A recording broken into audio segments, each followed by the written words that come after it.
Assalamualaikum warahmatullahi wabarakatuh. Saya Lisawati Lakoro, mahasiswi dari Universitas Negeri Gorontalo, Fakultas Ilmu Pendidikan, jurusan Pendidikan Sekolah Dasar. Di video ini saya akan menjelaskan tentang Pancasila dan nilai-nilai anti korupsi.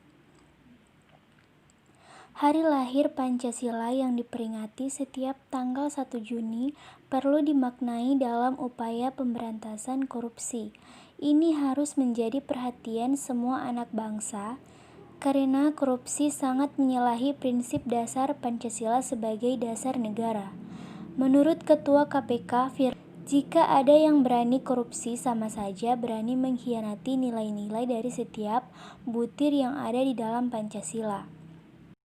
Konstitusi Republik Indonesia menjelaskan di dalam pasal 1 ayat 3 bahwa negara Indonesia adalah negara hukum yang seharusnya dijadikan pegangan untuk memberantas kasus-kasus seperti kasus korupsi yang terjadi di Indonesia. Tingkat korupsi di Indonesia yang relatif tinggi sehingga terciptanya kesenjangan sosial di berbagai kehidupan di dalam masyarakat di Indonesia. Hal ini terlihat banyaknya kasus-kasus korupsi yang terjadi serta banyaknya para pejabat yang terjerat kasus korupsi. Seolah-olah Indonesia telah diwarisi dengan budaya korupsi yang menggurita dan mengakar dalam sendi-sendi kehidupan masyarakat. Pemberantas korupsi tidak mudah dengan hanya menghukum para koruptor atau para mafia-mafia hukum.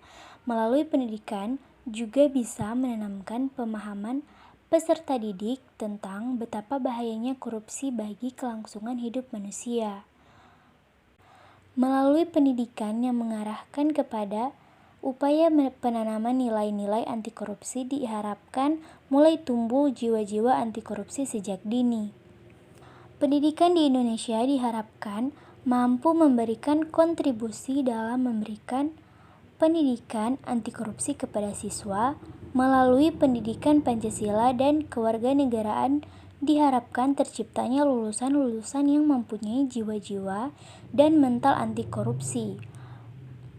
Melalui pendidikan kewarganegaraan di sekolah-sekolah diharapkan dapat menanamkan nilai-nilai anti korupsi kepada siswa karena pendidikan kewarganegaraan merupakan pendidikan moral.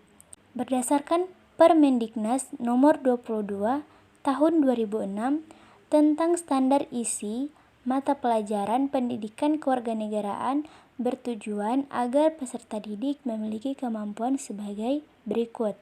Yang pertama, berpikir secara kritis, rasional, dan kreatif dalam menanggapi isu kewarganegaraan.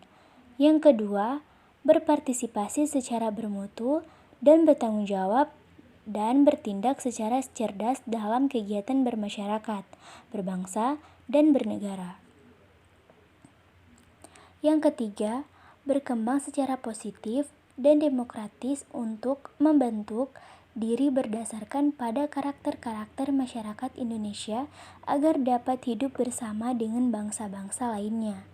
Dan yang keempat, berinteraksi dengan bangsa-bangsa lain dalam percaturan dunia secara langsung atau tidak langsung dengan memanfaatkan teknologi informasi dan komunikasi.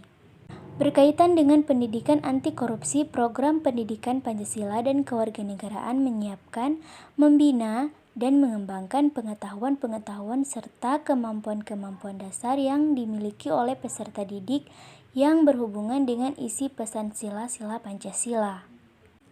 Seperti sila yang pertama, ketuhanan yang Maha Esa memiliki esensi agar kita takut, terhindar dari niat dan godaan untuk berperilaku koruptif, karena yakin setiap darah langkah, perilaku, dan perbuatan kita di dunia fana ini diketahui oleh Allah Subhanahu wa Ta'ala, Tuhan semesta alam. Mampu menjaga pribadi untuk tidak berperilaku koruptif karena takut akan dosa, menjadikan kita manusia yang adil dan beradab sesuai sila kedua Pancasila. Semangat dan implementasi esensi sila pertama dan kedua dapat menjadi tujuan sila ketiga Persatuan Indonesia dalam mengentaskan budaya korupsi yang telah berakar urat di negeri ini. Tentunya perang melawan korupsi ini harus dipimpin dengan penuh hikmat dan kebijaksanaan sebagaimana esensi dari sila keempat Pancasila. Sirnanya korupsi di Indonesia tentunya menjadi harapan, impian, dan cita-cita kita bersama demi keadilan sosial bagi seluruh rakyat Indonesia yang termasuk dalam sila kelima Pancasila. Baiklah, itulah sedikit penjelasan dari saya tentang Pancasila dan nilai-nilai anti korupsi. Kesimpulannya, Pancasila merupakan sumber nilai anti korupsi. Kunci terwujudnya Indonesia sebagai negara hukum adalah menjadikan nilai-nilai Pancasila dan norma-norma serta peraturan perundang-undangan sebagai acuan dasar untuk seluruh masyarakat Indonesia. Terima kasih. Wassalamualaikum warahmatullahi wabarakatuh.